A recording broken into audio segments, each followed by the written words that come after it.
தேவனால் பயன்படுத்தப்பட்ட பாத்திரம்.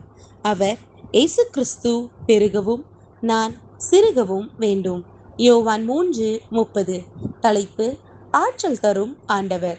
பெயர்: ஜோன் ஆஃப் ஆர்க்.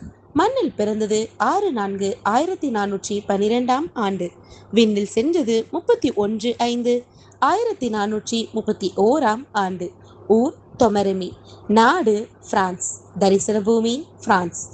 1431 ஆண்டு. இதே நாள் மே 31 19 வயது இளம்பெண் மரத்தில் கட்டப்பட்டவளாய் தீயில் உயிருடன் கொளுத்தப்பட்டாள். கொடுங்கோளர்கள் வேடிக்கை பார்க்க அத்தீயின் நடுவே அவள் உதடுகள் இயேசுவே இயேசுவே என்று முணுமுணுக்க உடல் எரிந்தது, உயிர் பிரிந்தது. 16 வயதில் ஆண்டவரிடமிருந்து இறை செய்தியை பெற ஆரம்பித்தாள் ஜோன் ஆஃப் ஆர்க். அசிரீரியான தொனிகளை கேட்டு மக்களிடம் கூறுவது அவள் வழக்கம்.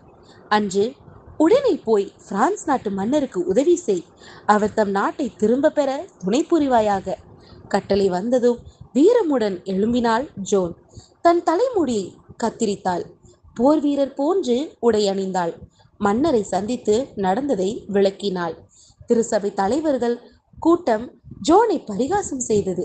இப்பெண்ணால் என்ன செய்ய முடியும் என்று ஏளனம் செய்தனர். மன்னர் யோசித்தார். சிறு படை ஒன்றை கொடுத்தார். அதன் உதவியால் ஆர்லியன்ஸ் என்ற நகரை கைப்பற்றினார். 4 வெற்றிகளை குவித்தாள் ஜோன். மதவாதிகள் ஜோனை சந்தேகித்தனர்.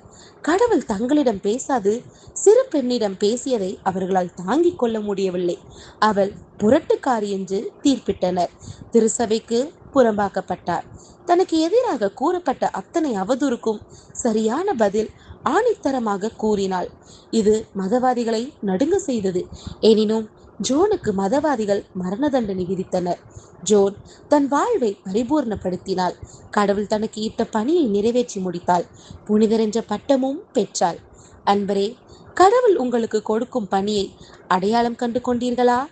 வாழ்விலிருந்து வாழ்வுக்கு எனக்காக கிறிஸ்து மரித்தார். அவருக்காக நான் செய்யும் தியாகம் எதுவுமே பெரிதல்ல என்கிறார் சி.டி. ஸ்டட்.